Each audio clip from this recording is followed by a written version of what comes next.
দ্বিতীয় বিবরণে একটা গরুর যদি এই অবস্থা হয় এর কারণটা কি কি হয়েছিল বলেন তো? প্রিয় খামারিবৃন্দ, আসসালামু আলাইকুম। আমরা এখন আছি নচ্চকোনার কলমাকান্দায়। একটা সিরিয়াস পেশেন্ট, এটা আমরা এই রাতের বেলা হ্যান্ডেল করছি। যদিও উনি রিকোয়েস্ট করেছেন আমাকে 2 দিন আগে থেকে, জি স্যার। আমি এখানে আসতে পারি নাই। শেষমেশ আজকে মনে হয় আপনি খুব কান্নাকাটির মতো অবস্থা নাকি? জি স্যার।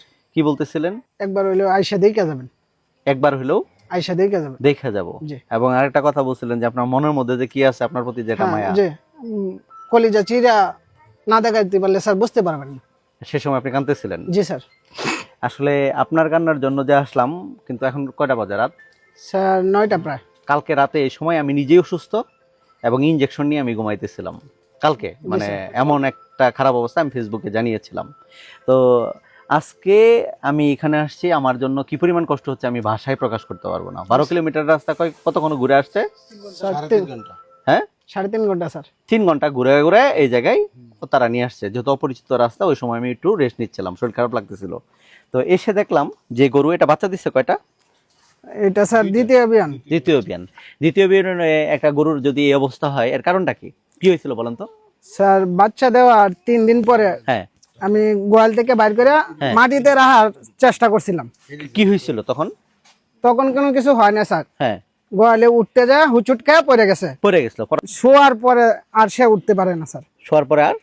উঠতে দাঁড়াইতে পারে না। আচ্ছা, তারপরে? তারপরে অনেক চেষ্টা করছে উঠার, 3-4 বার চেষ্টা করছে, তারপরে উঠতে পারে না। হ্যাঁ, গোর পিঠটা স্যার 1 ফুট উঁচু থেকে নিচে গিয়ে পড়ছে কাদার মাঝে। কাদার মাঝে জি। পড়ছে। তারপরে স্যার আপনার 2টা ভিডিও দিয়ে আমি রিকোয়েস্ট করছি, হ্যাঁ, পরে স্যার আপনি অ্যাকসেপ্ট করছেন। তারপরে আপনার কান্নাকাটির জন্য আইসা হ্যাঁ আমাকে কান্নাকাটি করার পথে পড়ে গেছি, তাই তো? জি স্যার। আচ্ছা, তাহলে স্লিপ করে যখন পড়ছিল তখন পাখি মিলে গেছিল? স্যার এই পর্যন্ত এইটুকু মিলছিল। হুম, এই যে এরকম স্যার। এরকম জি। মাথা ছেড়ে দেয়? হ্যাঁ, জিব্রাও বাইর করে দেয় স্যার। জিবাই বের করে দেয়? জি। আচ্ছা, ওষুধপত্র কি কি চলছে? অনেক কিছুই চলছে। হ্যাঁ, ডাক্তার স্যার, নিয়ে আসছেন, হ্যাঁ 2 পর্ব চিকিৎসা, 2-3 পর্ব চিকিৎসাও স্যার 2 পর্ব। করছেন। আচ্ছা, এটা কি এক কাইতে রাখছেন এরকম নাকি? না স্যার, ও নিজে নিজে কাজ পরিবর্তন করছে। নিজে নিজে কাজ পরিবর্তন করে না? এক্সরে করার কোনো ব্যবস্থা তো নাই? নাই স্যার। এক্সরে মেশিনও আমি নিয়ে আসবো, এই যে এখানে ডাইরেক্ট এক্সরে করবো। এটা এমন হা করে? এমনি হা করে না স্যার।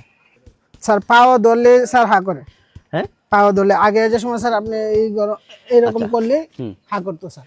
তাহলে ওই পা করলে ওইরকম হয় না? না। এই পা করলে হয়। এই জন্য ওই যে ওষুধপত্র দেয় অনেকেই, ওষুধপত্র দিয়ে ঘাসের কাজ হবে না, খাবারের কাজ পূরণ করা সম্ভব না। এই পাশের লোক কই গেছে? এই যে গরু এখন আমার উপরে হেলাম দিয়ে শুয়ে আছে। আলহামদুলিল্লাহ স্যার, আমার গরু দাঁড়াইছে আপনার দোয়ায়, আপনার চিকিৎসায়। স্যার দোয়া করবেন। স্যার আমি শীতলি থেকে নেত্রকোনা শীতলি। স্যার দোয়া করুন যে আপনার চিকিৎসায় গরু দাঁড়াইছে আজকে সকালে। আপনি দাঁড়াইছে স্যার।